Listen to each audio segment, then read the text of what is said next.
بسم الله الرحمن الرحيم إن الحمد لله والصلاة والسلام على رسول الله وعلى آله وأصحابه أجمعين أما بعد فقد قال الله تعالى عز وجل في كلامه القديم وفرقانه العظيم في شان حبيبه ومحبوبه يعملا ومخبرا إن الله وملائكته يصلون على النبي يا أيها الذين آمنوا صلوا عليه وسلموا تسليما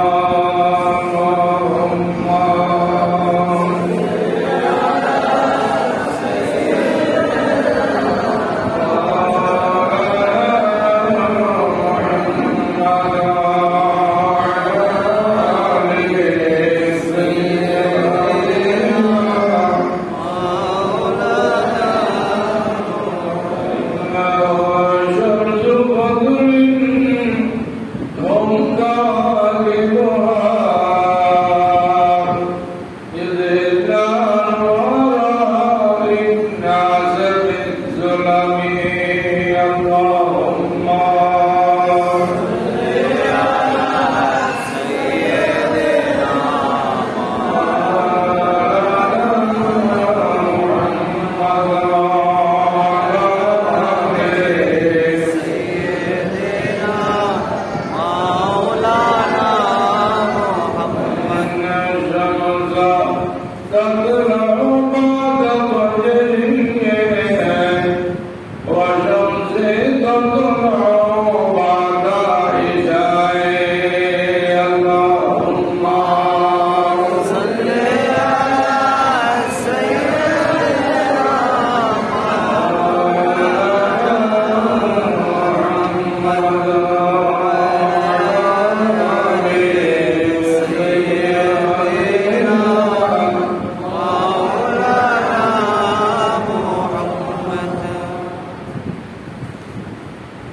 उपस्थित हज़रात उलमाए किराम बुजुर्गान दीन मुसल्ले निज़ाम पढ़ने मौलाना अस्सलामु अलैकुम व रहमतुल्लाहि व बरकातुहू हमारा रब्बुल आलमीन दरबारे आदेशाने कोटि कोटि शुक्र सजदा अदा करी যা আল্লাহ রাব্বুল আলামিন দয়া করে মেহেরবানি করে আমাদেরকে মানব জাতি হিসেবে সৃষ্টি করেছেন সাথে রাসূল করিম সাল্লাল্লাহু আলাইহি ওয়াসাল্লাম আরবাতি ভাই রাব্বুল্লাহ কোটি কোটি সালাম করি যে সর্বশ্রেষ্ঠ রাসূলের উম্মত আল্লাহ আমাদেরকে করেছেন আজকের বর্তমান বিষয় ইসলামের দৃষ্টিতে পবিত্র হজ ওমরা হজ ইসলামের পাঁচটি স্তম্ভের মধ্যে একটি গুরুত্বপূর্ণ স্তম্ভ হল হজ আল্লাহ রাসূল ইরশাদ করেছেন বুনিয়াল ইসলাম আলা খামসিন ইসলামের ভিত্তি পাঁচটি জিনিসের উপর তার মধ্যে একটি হলো ওয়াহিদুল বাইত মান ইসতাতা ইলাইহি সাবিলা যারা টাকা পয়সার মালিক আল্লাহ তাদেরকে জন সম্পদের মালিক করেছেন তাদের উপর হজ করা ফরজ হজ নিচে কোনো আনুষ্ঠানিকতা নয় মন চাইলে হজে যাব ইচ্ছা না হলে যাব না এই ধরনের কোনো সুযোগ হজের মধ্যে নাই।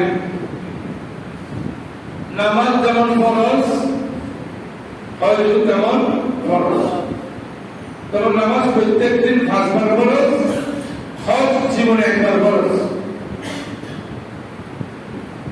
এই জীবনে 1 বার হজ ফরজ, এটা আদায় করতে হবে। যদি কারো টাকা পয়সার মহব্বত, স্ত্রী পুত্র ছেলে মেয়ের মহব্বত বেশি থাকে, হজ করতে পারে নাই, এমনি মারা গেছেন, তাহলে আল্লাহর কাছে জবাবদিহিতা করতে হবে, তার রেহাই নেই। এটার জন্য জাহান্নামে যেতে হবে, কারণ এটা ফরজ ইবাদত সে আদায় করে নেই। তো হজের ব্যাপারে আল্লাহ রাব্বুল আলামিন পবিত্র কোরআন মধ্যে ইরশাদ করেছেন, বিসমিল্লাহির রহমানির রহিম, ওয়ালিল্লাহি আলান নাসি হিজ্জুল বাইত মান ইসতাতা ইলাইহি সাবিলা। ওয়ালিল্লাহি আল্লাহর ওয়াস্তে, আল্লাহর ওয়াস্তে, আল্লাহর নাসে মানুষের উপর হিজ্জুল বাইত হজ করা ফরজ, মান ইসতাতা ইলাইহি সাবিলা, যারা যাওয়ার মতো ধন সম্পদের দিক দিয়ে সামর্থ্যবান এবং যারা শারীরিক যাদের ফিটনেস আছে, অবশ্যই হজ করতে হবে।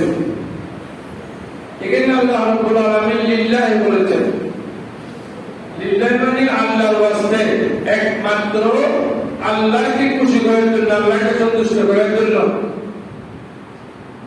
অনেক মানুষ দেখা যায় আমাদের সমাজে, জিজ্ঞেস করলে আপনি কেমন আছেন, আমি যখন মাঝের বার হজে গিয়েছি তখন আমি হজের মধ্যে দেখেছি।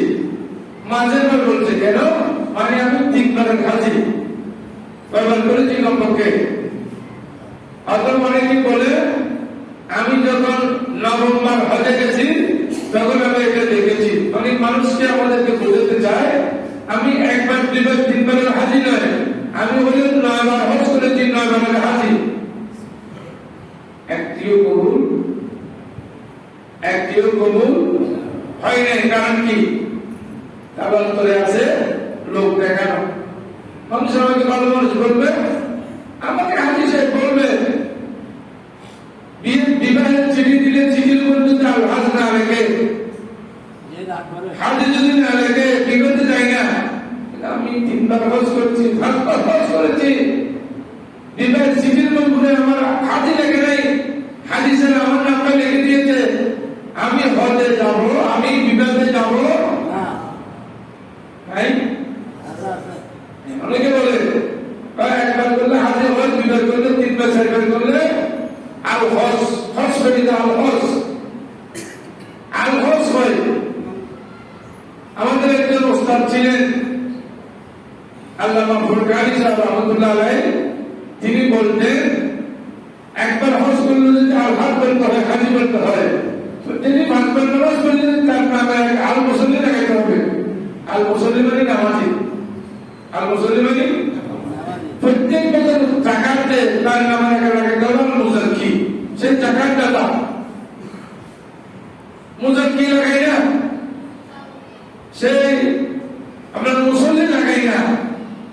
প্রত্যেক দিন তাহাজ্জুদের নামাজ পড়ে তাকে বলা হয় মুতাহাজ্জিদ।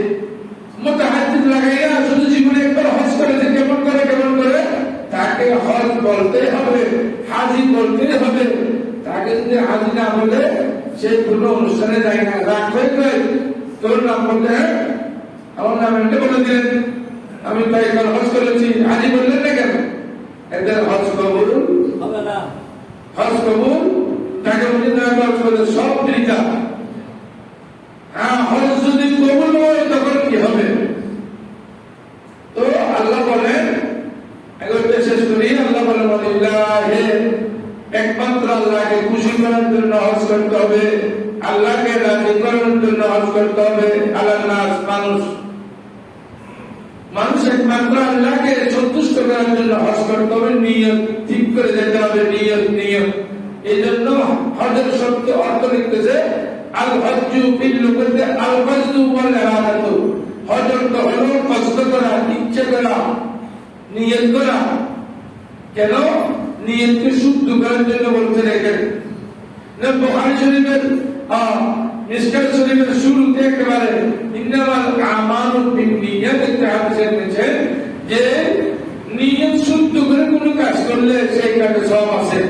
নিয়ত যদি গড়বড় থাকে তাহলে কোনো ইবাদত কবুল হবে না। এখানে আরেকটি কথা উল্লেখযোগ্য, অনেক মানুষ দেখি ইমাম সাহেব নামাজ শুরু করেছেন, হঠাৎ করে সেই কোনখান থেকে এসেছেন, এক রাকাত চলে যাচ্ছে, তখন সেই নয় করে করতে করতে আরেক রাকাত চলে গেছে, এখনো নিয়ত করতে পারে নামাজ নিয়ত করতে পারে না। ইমাম সাহেব দুই রাকাত শেষ করছে, এখনো নয় করে। নাউযুবিল্লাহ। এই নয় দরকার নেই। আপনি আসেন, আপনি ইমাম সাহেবকে যদি রুকু চাবি পান বা রুকু করার আগে পান, তাহলে আল্লাহু আকবার করে দাঁড়িয়ে আল্লাহু আকবার বলতে হবে। দৌড়িয়েছি ইমাম সাহেব রুকুতে, আপনিও যে রুকুর মধ্যে আল্লাহু আকবার করে রুকুতে চলে গেলেন, ওই রাকাত নামাজ হবে না। দাঁড়াইতে হবে আগে, দাঁড়িয়ে নিয়ত করতে হবে, দাঁড়িয়ে নিয়ত করে যদি রুকু পান তাহলে এই রাকাত হবে। যদি রুকু না পান তাহলে নামাজ হবে না। আবার অনেকে তাড়াতাড়ি রুকুটা করে ইমাম সাহেব তো সেইটা চলে গেছে, সেই নিয়ত করে রুকুটা নিজে করে সেইটাই গিয়েছে, এই রাকাত নামাজ হবে না। বরং তার বাকিটা করতে হবে, এটা সব হবে কিন্তু রাকাত হবে না। বুঝতে পারছি মশালাটা? নয় করে আপনি ইমাম সাহেব রুকুতে চলে যায়, সেইটা চলে যায়, এক রাকাত চলে গেছে, এখন নয় নিয়ত করতেছে। নয় নিয়তের দরকার নাই। নিয়ত হলো কি? ফরজের ইচ্ছা, আমি জোহরের 4 রাকাত ফরজ নামাজ আদায় করতেছি, আল্লাহু আকবার। এবার রুকুতে চলে গেলেন ইমাম সাহেবের সাথে, এটা নামাজ হবে। বুঝাচ্ছে নিয়ত করতে করতে আপনি নামাজ শেষ করে দেবেন। আবার হজের নিয়ত করে রাখছেন 20 বছর আগে, মেয়ে বিয়ে দেয় নাই, ছেলেকে বিয়ে দেয় নাই, মেয়ে 2টা বিয়ে দিয়েছে, ছেলে 3টা বিয়ে করেছে, তারপর কি যে এখনো আমার হজের ভয় নাই। কেন?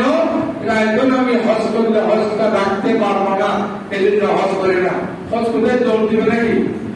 হজ দৌড় দিবে মানে হজ করার আগে 2 নম্বরই করার খেয়াল আছে। কি করার?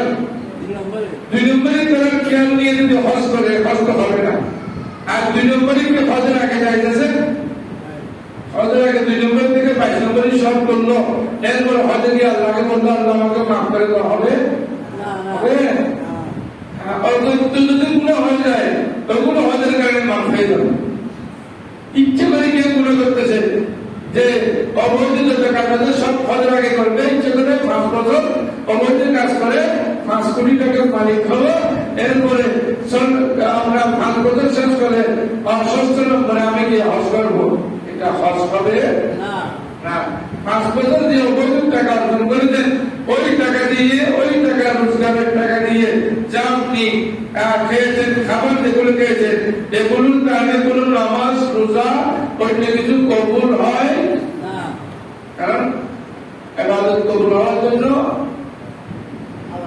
হালাল রুজি হতে হবে, আপনার খাবারটা হালাল হতে হবে, বৈধ হতে হবে, তখন আপনার ইবাদত কবুল হবে। যাক, আল্লাহ আমাদের হেদায়েত করো। এরপরে বলছেন মান ইসতাতা ইলাইহি সাবিলা। হজ কাদের উপর ফরজ? যাদের আর্থিক সচ্ছলতা আছে, ধন সম্পদ টাকা পয়সা আছে, হজে যাওয়ার মতো টাকা আছে, হজ থেকে আসার মতো টাকা আছে, পরিবার পরিজনকে অন্তত 5 মাস চালানোর মতো টাকা পয়সা দিয়ে দিতে পারবে, এমন সামর্থ্য থাকলে তার উপর হজ ফরজ। সাথে শারীরিক প্রতিবন্ধী হলে, যাদের চক্ষু নেই, বিশেষ করে যাদের পা নেই, তাদের উপর হজ ফরজ। যদি এভাবে হয় 10 বছর আগে সে একদম ফিটনেস ছিল, তার শরীর খুব ভালো ছিল, 10 বছর পরে তার চক্ষু নষ্ট হয়ে গেছে। 15 বছর আগে তার টাকা ছিল হলে যাওয়ার মতো, 15 বছর পরে সে এখন হজের টিকিট হয়ে গেছে। হজ কি বাদ গেছে? হজ ফরজ করেছে 15 বছর আগে, ওইটা আর বাদ যাবে না। এখন যদি হজের টিকিট হয়ে গেছে, হজ কোনো সমস্যা নাই, আল্লাহর কাছে জবাব দিতে হবে। বরং আল্লাহ রাসূল বলেছেন, হয় সে ইহুদি হয়ে মারা যাবে, না হয় নাসারা হয়ে মারা যাবে। সেই কেন টাকার মহব্বতে, সেই কেন পরিবার পরিজনের মহব্বতে হজ করলো না? এটা আমাদের দেশে একটা ফতোয়া নেশাইয়ে বলি আমি, মহিলাদের ফতোয়া। যাদের উপযুক্ত মেয়ে আছে, আগে মেয়ে বিয়ে দিতে হবে, তারপর হজ করতে হবে। উপযুক্ত মেয়ে ঘরে আছে, আপনি নামাজ পড়তে আসেন না? নাই? উপযুক্ত মেয়ে ঘরে আছে, আপনি রোজা রাখেন নাই? উপযুক্ত মেয়ের কারণে হজ করতে হবে, এইটার কোনো কিতাবে নাই। এই কথাটা আমাদের দেশে ফতোয়া নেশাইয়ে মানে মহিলাদের ফতোয়ার মধ্যে আছে। আবার ফতোয়ায় কতগুলো সাইডি আছে, পুরোপুরি ফতোয়া, যেখানে সেখানে ফতোয়াবাজি করবে না। এটার কারণ যদি কেউ হজ না করে, আপনার ফতোয়াবাজির কারণে কেউ হজ না করে মারা গিয়েছে, তাহলে আপনি আল্লাহর কাছে কি জবাব দিবেন? আপনার কাছে আল্লাহর কাছে জবাব দেওয়ার মত কি? সে কোনো জবাব করতে পারেনি আপনার ফতোয়ার কারণে। মেয়ে বিয়ে দিতে হবে, মেয়ে বিয়ে দেওয়ার, মেয়ে কোথায় বিয়ে দিবেন, মেয়ে কোথায় যাবে, কারবার যাবে, এটা তো মেয়ের তকদির আছে। আপনি কেন মেয়েকে এখানে ভাড়া দিতে হবে? তারা বুঝে সুঝে হজ যখন খরচ হয় তখন করে নেওয়া ভালো। কেন করবেন? হযরত আবু হুরায়রা রাদিয়াল্লাহু তাআলা থেকে বর্ণিত বল, আল্লাহ রাসূল বলেন, তিনি বলেন, সামিউতুন নবী সাল্লাল্লাহু আলাইহি ওয়াসাল্লাম, আমি নবী করিম সাল্লাল্লাহু আলাইহি ওয়াসাল্লাম থেকে বলতে শুনেছি, মান হাজ্জা লিল্লাহি, যে ব্যক্তি একমাত্র আল্লাহর রাস্তায় হজ করে, ফালাম ইয়ারমাম, হজ দিয়ে কোন রকম অবৈধ কথাবার্তা বলেন নাই, অবৈধ কাজ করেন নাই, অলম ইয়াসুক, কোন ফাসিকি কাজ করে নাই। সবচেয়ে সমাবেশী কোথায় জানেন? হজে গেলে তখন তো কোনো কাজ নেই, আছে না? অনেক সময় হজের ক্যাম্প হজ করে, এরপরে নামাজ পড়ে এসে আর কোনো কাজ নেই, তখন কাদের বাড়ির মেয়ে কোন ধরনের, কোন দলের রাজনীতির কোন নেতা কোন ধরনের, শুধু দোলাই করে, শুধু এখানে দোলাই করে। এখানে টুপি লাগে না, দোলাই করতে থাকে, টুপির দরকার নেই, কি সুন্দর সময় আছে। তারপর এখানে এই অবৈধ যত কথাবার্তা আছে সবগুলো বলে, সব কাজ করে, অবৈধ কাজ। হস্ত হয় নাই, হস্ত হয়েছে না, না, এখানে বসে বসে এগুলো করে। কারণ সময় আছে, তখন কি করবে? আসলে যারা হজ করতে যায় তাদের সময়টাকে, আমি বলি, আমি আমার কাফেলাকে বারবার বললাম যে আপনারা যত রাজনীতি আছে, এটা আপনার বাংলাদেশের এয়ারপোর্টে রাজনীতি লেগে যাবে। রাজনীতি আপনার সাথে হজে নিবেন না, সৌদি আরব নিবেন না, রাজনীতি এখানে এখানে রেখে যাবেন, ঢাকা রেখে যান, চট্টগ্রাম রেখে যাবেন বিমানবন্দরে, রাজনীতি ওখানে নিবেন না। ওখানে বসে এবার কোন রাজনৈতিক নেতা কি করে, কোনটা কোন দল ভালো কোন দল খারাপ, দুজনের মধ্যে এমন যখন বিবাদ লেগে যায় যে এমন করতে হাজির আসে না যে এই পার্টি আর এই পার্টির মধ্যে ঝগড়া আমাদের আমাদের কাফেলার লোকেরা আর সবার বাইরে আপনি কাজ করতে নাউজুবিল্লাহ। এগুলো কি হজ হয়েছে? যদি আপনি হজ মাইনে আদা মরা, আজি মানে কি আদা মরা, অনেকদিন আমি অবৈধ কাজ করেছি না বুঝে, আল্লাহ তোমার দরবারে তওবা করতে এসেছি, এখন আল্লাহ আমার গুনাহ মাফ না করলে আমি কোথায় যাব? আমি হজ করতে এসেছি, এখানে হাদিস শরীফ আছে হজ করলে জীবনের গুনাহ মাফ হয়ে যায়।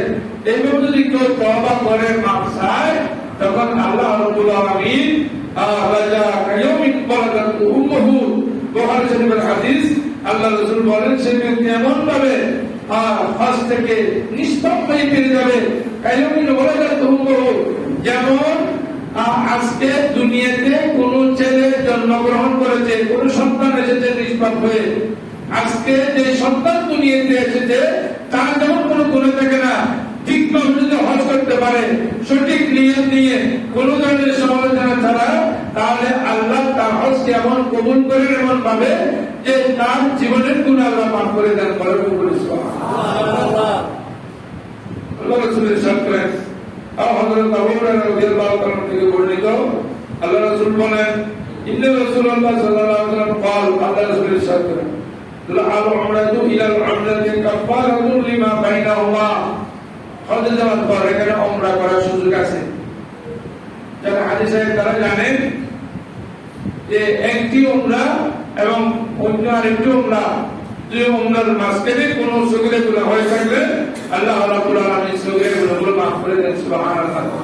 বিশেষ করে যারা সৌদি আরবের অধিবাসী আশেপাশে থাকেন, তারা তো আমরা যেমন নামাজ পড়তে এখানে মসজিদে আসি, তারা তো আল্লাহর ঘরে 5 ওয়াক্ত নামাজ পড়ার সুযোগ আছে, উমরা করার সুযোগ আছে। যেহেতু এখানে মসজিদে আয়েশা রাদিয়াল্লাহু তাআলা একদম কাছে, এক উমরার মধ্যখানে অন্য উমরার মধ্যখানে যদি কোনো সগীরা গুনাহ হয়ে যায়, আল্লাহ রাব্বুল আলামিন ওই গুনাহগুলো মাফ করে দেন। ওয়াল হজ্জুল মাবরুর লাইসা লাহু জাযাউন ইল্লাল জান্নাহ, মুসলিম শরীফের হাদিস। আর হজ্জে মাবরুর, যেটা হজ্জে মাবরুর মানে হজ্জে মাবরুর, যেটা কবুলকৃত হজ, ওই কবুলকৃত হজের একমাত্র ফলাফল হলো, রেজাল্ট হলো, এটার একমাত্র পুরস্কার হলো, আল্লাহ রাসূল বলেন এটার পুরস্কার হলো জান্নাত। বলে সুবহানাল্লাহ। হজের মতো হজ যদি করতে পারে, তাহলে এটার বিনিময়ে, হজের বিনিময়ে কি হয়ে যায়? আপনার জান্নাতি হয়ে যায়। সেই জান্নাতি আল্লাহ রাব্বুল আলামিন তাকে জান্নাতি করে। হাদিসে বলে শুধু জান্নাতি নয়, যদি সত্যিকার হাদিসে হতে পারে, তাহলে সে অন্য মানুষের জন্য সুপারিশ করতে পারে। আল্লাহ রাসূল ইরশাদ করেন, আল হাজ্জু ইয়াসফাউ বি 400 হাদিসে 400 মানুষের জন্য সুপারিশ করতে পারবেন। সুবহানাল্লাহ। হাদিসে মানে যার হজের কারণে জীবনের গুনাহ মাফ হয়ে গেছে, যে আসলে হাজী, প্রকৃত হাজী, বেতন ছাড়া হাজী, বেতন ছাড়া হাজীর আল্লাহ রাব্বুল আলামিন ওনার সুপারিশ 400 জন মানুষের হক আল্লাহ কবুল করবেন। সুবহানাল্লাহ। 400 জন গুনাহগার মানুষের জন্য সেই সুপারিশ করতে পারবেন। আল্লাহ আহলে বাইতি, অথবা এমন আছে যে হাজী সাহেব মিন আহলে বাইতি, তার পরিবার পরিজনের জন্য সুপারিশ করতে পারবেন। সুবহানাল্লাহ। কি পারবেন? পরিবার পরিজনের জন্য সুপারিশ করতে পারবেন। এবং ওয়ায়াখরুজু মিন যুনুবিহি, এবং তার গুনাহ এমন বড় মাফ হবে, কায়াউমিন ওয়ালাদাত উম্মুহু, তার যেমন জীবনে কোনো গুনাহ নেই, এমন ভাবে গুনাহ মাফ হয়ে যাবে। আল বাজ্জার হাদিস শরীফের কিতাব, সেখানে এই হাদিসটি রওয়ায়াত করেছেন যে হাদিসের আরো এবার এই হাদিসের কারণে আপনারা যাদের উপর হজ ফরজ শহীদের পরিবারের মধ্যে, তাকে যে কোনো বই হজে পৌঁছাবেন। কারণ কি? সে হজ থেকে এসে আপনার পরিবারের জন্য সুপারিশ করবেন, হজ থেকে এসে 400 জন মানুষের জন্য সুপারিশ করতে পারবেন। তাহলে তাকে এখানে বাংলাদেশে বসে রাখলে কিয়ামতের ময়দানে আমি যখন কষ্ট করে যাব, তখন সুপারিশকারী যখন পাবো না, হাজী সাহেব আমাদের পক্ষে সুপারিশ করতে পারবেন। সুতরাং হজ যাদের উপর হজ ফরজ হয়েছে, তাদেরকে যে কোনো বলে হজে পৌঁছাবেন। এবার দেখা যায় হাদিস শরীফে অনেক মানুষ দেখা যায় প্রত্যেক বছর উমরা করতে যায়।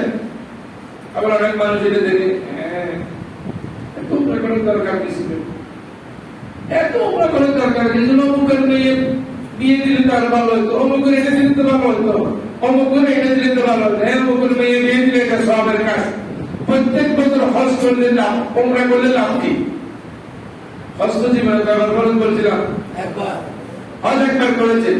অনেক মানুষের জীবনে 50 বার উমরা করেছে নাই, জীবনে 10 বার উমরা করেছে নাই। কেন?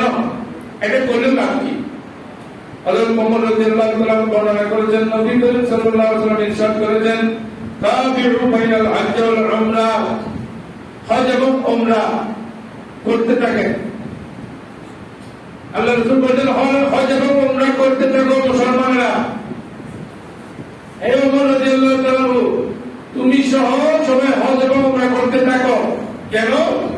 ফাইনাল মুতাবাআতা বাইনাহুমা তুনফিল ফাকরা ওয়াল যুনুবা কামা ইউনফিলু খুবসাল হাদিস। তিরমিজি শরীফের হাদিস।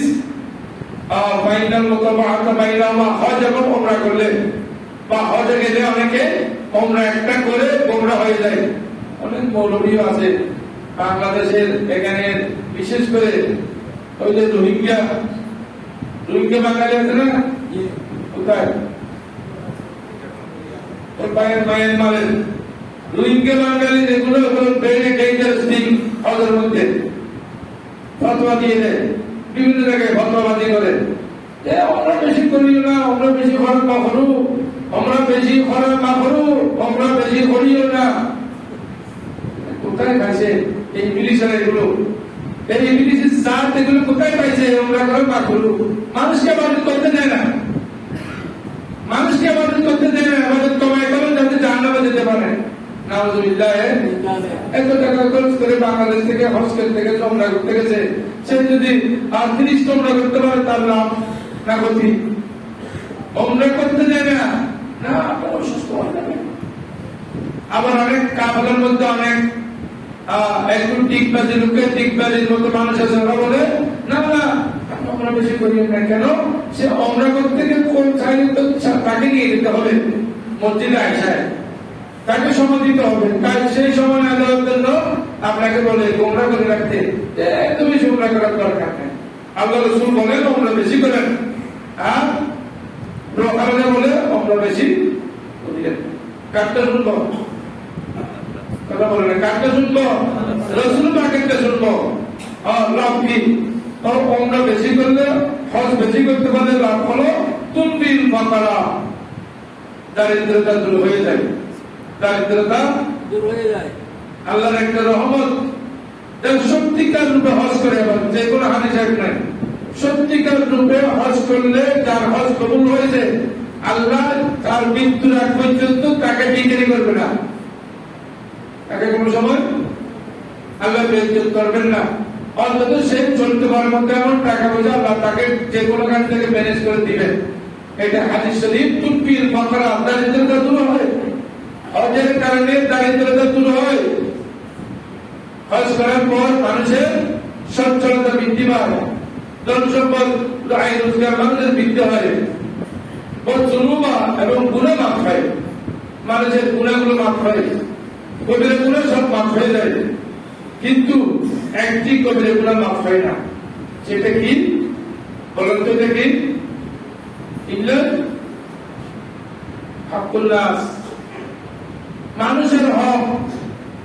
আরেকজনের জমিন আপনার জমিনের মধ্যে নিয়ে আসেন, আরেকজনের ঘর আপনি দখল করেছেন, আরেকজনের জায়গা থেকে 2 হাত আপনার এখানে নিয়ে এসেছেন, আরেকজনকে জায়গা দিবেন বলে টাকা নিয়েছেন, জায়গা দেন নাই।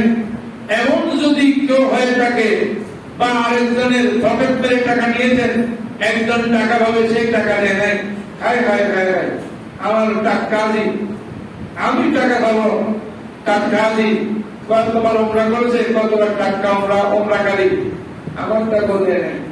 আরে তার হজার উমরা, আরে ওগুলো আল্লাহ কেমন করে এটা আল্লাহ জানেন। কিন্তু বান্দার হক হজ করলে যে সবগুলো মাপ পাই যাবে, ঠিক আছে, যদি চাইতে জানে হাজি সাহেব সত্যিকারের মাপ পেতে জানেন, কিন্তু বান্দার হক মাপ হবে না।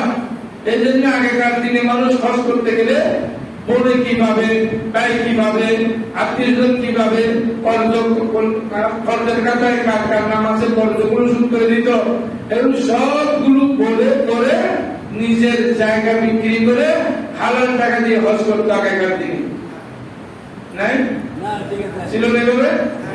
এখন কি? এখন তো 2 নম্বর থেকে 12 নম্বর জাহাজগুলো দিয়ে হজ করে সব ডাল চাল খিচুড়ি, ডাল চাল খিচুড়ি হয়ে গেছে। আল্লাহ রাসূল বলেন যে দারিদ্রতা হবে, গুনাহ হবে, কামা ইউনফিলু খুবসাল হাদিদে, যেমন কামানের বটিয়ে যেমন আগুন দাও দাও করে যে বটির মধ্যে আগুন জ্বলে, ওই আগুনের মধ্যে লোহা দিয়ে লোহাকে যখন আপনার আঘাত করে, তখন জং যেভাবে চলে যায়, লোহার জং ময়লাগুলো যেভাবে চলে যায়, তার জীবনের গুণাগুলো হজের কারণে এভাবে চলে যাবে। বড় করে বলেছি সুবহানাল্লাহ। এবার হজের মধ্যে অনেকে হুজুর আপনি বললেন আর কি, এখন তো বাংলাদেশ থেকে হজে যেতে হলে 2022-এ কমপক্ষে 4 লক্ষ টাকার উপরে দরকার। এত টাকা খরচ করবো? টাকাগুলো তো সব বিদ্যা চলে যাবে। নাউযুবিল্লাহ। হজের জন্য টাকা খরচ করলে এটা কি ব্যর্থ টাকা? ওটা কি বিদ্যা যাবে? নয়। আল্লাহ রাসূল বলেন, দেখেন আমরা যেগুলো করবো এটা আল্লাহ রাসূল 1400 বছর আগে থেকে জানেন। 1400-1500 বছর আগে থেকে আল্লাহ রাসূল জানেন আমরা টাকার মহব্বতে হজে যাব না, কারণ টাকা খরলায় হজে খরলায় তখন পানি করতে হবে। টাকার মহব্বত বেশি, হজের মহব্বত। আর হাজি সাহেব আপনি এখনো বুঝতে পারেন নাই, যখন কবরের মধ্যে আপনার আযাব শুরু হবে তখন আপনি বলবেন, এখনো হাদিস শরীফে আছে কবরবাসীরা কাদের উপর বেশি কেবা? যারা নামাজি। ওরা নামাজ পড়ে আমরা নামাজ পড়তে পারিনি কেন? ওরা হজ করে আমরা কেন হজ করতে পারি? আর যারা মাঝে মাঝে টর্টা করে তাদের উপর কোনো কেবা? তাদের উপর কবরবাসীর কোনো রাগ নাই। শুধু রাগ করে যারা কোরআন শরীফ তেলাওয়াত করে আমরা কেন পারি না? ওরা তো কোরআন শরীফ তেলাওয়াত করে না। এই চেয়ারম্যান পারেন মসজিদে বসে বসে কোরআন শরীফ তেলাওয়াত করে, এখানে বসে নামাজ পড়ে, এখানে ওরা এখান থেকে হজ করতে যায়, আমরা যেগুলো একটাও করতে পারি না। তখন যখন আপনার শাস্তি হবে তখন আপনি বুঝতে পারবেন, হায় হায় হায় ওরা কবরবাসীরা একটা জিনিস বলে, আল্লাহ একবার যাওয়ার জন্য সুযোগ দেন দুনিয়াতে, মসজিদ থেকে কোনো কাজে যাবো না, মসজিদে এসি না থাকলেও ওখানে বসে থাকবো, আর কোনো কাজে যাবো না। আল্লাহ বলেন এই সুযোগ তো আর নাই, হাতছাড়া হয়ে গেছে। তা আপনি 15 বছর 30 বছর আগে হজ খরচ হয়েছে, যখন করেন আস্তে আস্তে করবো আস্তে আস্তে বলতে বলতে এখন আপনার কিছু নেই, আপনি নিঃস্ব। আপনার অবশ্যই কবরে যাওয়ার সাথে সাথে আপনি বুঝতে পারবেন কত দামে কত চাল আছে, এখন বুঝতেন না। দেখেন হজে যাবেন টাকা খরচ করে, হযরত বুরায়দা রাদিয়াল্লাহু তাআলা থেকে বর্ণিত, তিনি বলেন قال রাসূলুল্লাহ সাল্লাল্লাহু আলাইহি ওয়াসাল্লাম, আল্লাহ রাসূল ইরশাদ করেছেন, নাফকাতু ফিল হজ্জ কান নাফকাতু ফি সাবিলিল্লাহ বিসাবের মিয়াত দিন। এই হাদিসটি আহমদ এবং তাবরানী নামক হাদিসের কিতাবের মধ্যে বর্ণিত হয়েছে। আল্লাহ রাসূল ইরশাদ করেছেন, নাফকাতু ফি সাবিলিল্লাহ, নাফকাতু ফিল হজ্জ, হজের জন্য খরচ করা, হজের জন্য বরং আপনার হজে তো আপনি খরচ করবেন। কোন মানুষ কোন দিনদার মানুষ হজে যেতে চায়, এখানে আপনি 10,000 টাকা 20,000 টাকা সাহায্য করলেন। কোন মানুষকে আপনি ওমরা করার সুযোগ করে দিলেন। একজন গরিব মানুষ নেককার মানুষ হজ করতে চায়, সে যেতে চাচ্ছে কিন্তু তার সম্বল নাই 20 জন মিলে যে আমরা একে হজ করাবো, এই ধরনের টাকা দিলে ওই টাকার বুঝে এগুলো দিতে যাবে না। কি কেমন হবে? আল্লাহর রাস্তায় খরচ করলে সেই সওয়াব, হজের জন্য খরচ করলো সেই সওয়াব সেম, বরং এখানে আরো বেশি। আল্লাহ রাসূল বলেছেন নয় বরং আরো 700 গুণ বেশি সওয়াব হবে এখানে হজের জন্য যে টাকা খরচ করেন, ওমরার জন্য যে টাকা খরচ করেন, ওগুলোর মধ্যে 700 গুণ বেশি আপনার সওয়াব পাবেন। বড় করে বলি সুবহানাল্লাহ। আপনি মসজিদে আর টাকা দান করলেন 1000 টাকা, 1000 টাকায় আপনি 1000 টাকা সওয়াব পাবেন, 700 গুণ বেশি পাবেন। কোথায়? 700 গুণ বেশি পাবেন হজের জন্য যদি আপনি 1000 টাকা খরচ করেন। তো আল্লাহ রাব্বুল আলামিন এই যে হাজী সাহেবদেরকে যে সমস্ত সুযোগ সুবিধা আল্লাহ দান করেন দুনিয়ার মধ্যে, এগুলো যারা বুঝেন না তারা অবশ্য কষ্টের মধ্যে পড়ে যান। এরপরে দেখেন হজ ওমরা সফরে যদি কোনো মানুষ মৃত্যু হয়, হজ করতে গিয়েছে, কাফন করে মারা গেছে, তার মৃত্যু দমন হবে কাফনের কাপড় দিয়ে। কি দিয়ে? কাফনের কাপড় দিয়ে তার দমন হবে। হজের টাইমে মারা গেছে, লাব্বাইক আল্লাহুম্মা লাব্বাইক বলতে বলতে আরাফাতের ময়দানে সে মারা গেছে, তখন তার দমন হবে। মাথা রাখতে পারবেন না, মাথা রাখতে খোলা, কারণ হাজী সাহেবদের মাথা খোলা রাখতে হয়। কি রাখতে হয়? মহিলাদেরও ওখানে মুখ এটা খোলা রাখতে হয়, তবে মহিলাদেরকে যাতে পুরুষেরা না দেখে দূর থেকে যাতে এখানে মুখের মধ্যে কোনো কাপড় না লাগে, এটা বলতেছে। এই জন্য যে অনেকে হজ করতে যাবেন, মুখের মধ্যে মূল হজের টাইমে মুখের মধ্যে কাপড় রাখতে পারে না। কাপড় রাখলে ধুলে করে আমাদের যে যুবকেরা ক্যাপ দেয়, ওই ক্যাপের মতো করে নিয়ে এখানে ফর্দা করে দিবেন, ফর্দা করে পর্দা করে দিবেন, এইটা পারা যায়। কিন্তু হাজি সাহেবদের, পুরুষ হাজিদের মাথা গোলা থাকতে, মাথায় গোলা টুপি থাকতে পারবে না, মাথায় টুপি থাকতে পারে না।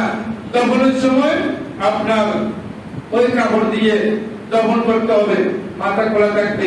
সেই তার নাম কি হবে তার?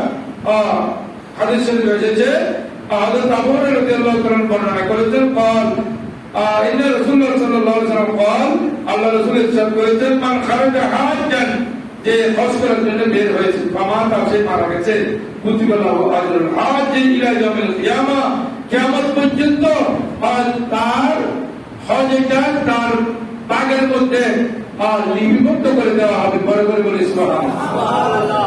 কোন মানুষ হজ করার জন্য চট্টগ্রাম এয়ারপোর্টে কাছাকাছি গিয়েছে, এয়ারপোর্টে ঢুকতে পারে নাই, মারা গেছে, তো যে সবগুলো করেছে হজ করার জন্য, আল্লাহ রাব্বুল আলামিন তার নিয়তের কারণে তার হজকে কবুল করবেন। সে হাদিস হিসেবে কিয়ামত পর্যন্ত থাকতে পারবেন কবরের মধ্যে। আমার খালেদা মুতামারান ফামাতা কুতিবা লাহু আজরুল মুতামারি ইলা ইয়াউমিল কিয়ামা, যে উমরা করার জন্য রেডি হয়েছে কিন্তু এখনো উমরা যেতে পারে নাই, উমরার জন্য সব রেডি হয়েছে, আল্লাহ রাব্বুল আলামিন তাকে উমরাকারী হিসেবে কবুল করবেন। আমার খালেদা গাজিয়ান ফি ফামাতা, যে ব্যক্তি আল্লাহর রাস্তায় জিহাদ করার জন্য গিয়েছেন, ফামাতা, সে মারা গেছে, আল্লাহু আজরুল গাজি ইলা ইয়াউমিল কিয়ামা, তার জন্য আল্লাহ রাব্বুল আলামিন গাজীর সব তার আগে বিবদ্ধ করা হবে কিয়ামত পর্যন্ত। আবু ইয়ালা নামক একটি হাদিসের কিতাবের মধ্যে এটা বর্ণিত হয়েছে। এটা আমি একটি জবাব দিচ্ছি, সেটা হলো আমাদের দেশে কিছু কিছু যুবক দেখা যায়, তারা বলে বুখারী ছাড়া আর কিছু মানি না। আমি আজকে কয়েকটা হাদিসের কিতাব বললাম, এখানে কতগুলো হাদিস আছে, এটা কিতাবের মধ্যে আছে যে আকসারু মিনাল রামালে ওয়াল হুসাতে, আকসারু মিনাল রামালে ওয়াল হুসাতে, হাদিস আছে যে আপনার পাথরের কণার চেয়ে বেশি নয়, অথবা রুমাত মানে বালির কণার চেয়ে বেশি হাদিস শরীফ আছে। তো বুখারী শরীফে কয়টা হাদিস আছে? 7275 বা 9000 বা 6000 যা হোক, আর 9000 হাদিস আছে বুখারী শরীফে, বাকি গ্রুপে হাদিস নয়। যারা হাদিসের ডাক্তাররা তারা বুঝেন, বাংলা শিক্ষিতরা ওরা দিন এখানে তালিম নিয়ে তাদের বুজুর্গ থেকে, তথাকথিত বুজুর্গ থেকে 3 দিনের তালিম নিয়ে যে বুখারী ছাড়া আর কিছু মানি। এইদিন বুখারী শরীফ আমি তেলাওয়াত করতে করতে পেয়েছি যে 30 পারা তো আছে, এটা হাদিসের 30 পারা বলছি এই 2 দিন আগে। 30 পারার মধ্যে আছে আল্লাহ রাসূলের সামনে গুইসাবের মাংস দেওয়া হয়েছে। কি গুইসাবের মাংস টেবিলের মধ্যে দস্তরখানায়। আল্লাহ রাসূল বলেন, লা আকুলহু, আমি এটা গুইসাবের মাংস আমি খাই না, আমার খাওয়ার অভ্যাস নেই। বলো হারামহু, কিন্তু আমি হারাম বলি না, তাদের অভ্যাস ধরে খায়। অনেক জায়েজ জিনিস আপনি খান না, আমি খাই না, এটা কি না জায়েজ হয়ে যাবে? তাহলে গুইসাব খাওয়া তো জায়েজ আছে। তাই যে সমস্ত মৌলবীরা বলে আমরা এই হাদিস ছাড়া কিছু মানি না, এদের সামনে গুইসাব জব করে মাংস দিবেন। গুইসাব যদি খায় তখন আমরা ওদেরকে মানবো, যদি গুইসাব না খায় ওদেরকে আমরা মানবো না। এটা হাদিস শরীফ, বুখারী শরীফের হাদিস 30 পারার মধ্যে আছে, লা আকুলু দাব্বা, আমি গুইসাবের মাংস খাই না, কিন্তু হারামও করি না, এটা জায়েজ আছে খাওয়া, তাহলে খাইতে পারবেন। সব হাদিস যদি মানতে হয়, তাহলে আহলে হাদিস যদি হই, আমি আহলে হাদিস মানি, সব হাদিস মানি, তাহলে আপনি গুইসাবের মাংস খাইতে হবে। আবার বুখারী শরীফের হাদিস আছে, আল্লাহ রাসূল বলেছেন, ইশরিবু আল-বানিহা ওয়া আবওয়ালিহা, এই সদকার ওড়ে দুধ পান করো এবং সদকার ওড়ে পেশাব পান করো। এটা হাদিস শরীফ, বুখারী শরীফের হাদিস। কেন?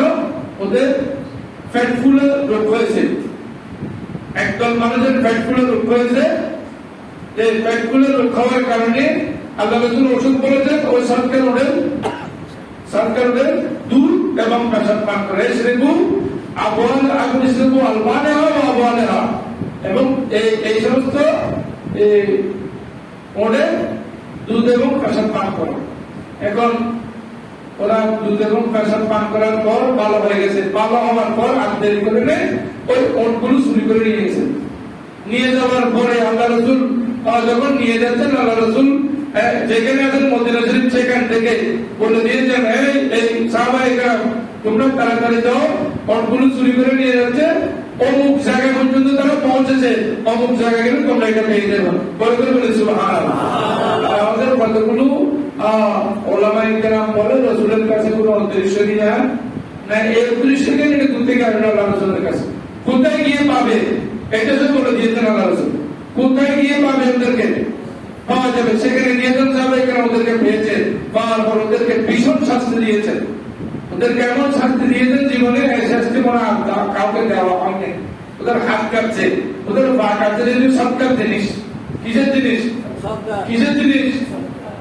আর আমরা সৌদি আরব থেকে যখন দুপুর মাংস আছে, তখন গরিব মানুষরা খাইতে পারে, দেখেও না চোখে। ওগুলো সৎকার জিনিস যখন আসে, ওরা গরিব মানুষ দেখে না, সব ধনী দেখাই ফেলে, দলিতদের পেটে চলে যায়। গরিব মানুষ খায় সৎকারে মাংস, ৯৫ জন ধনী না খায়। এগুলো সরকার জিনিস।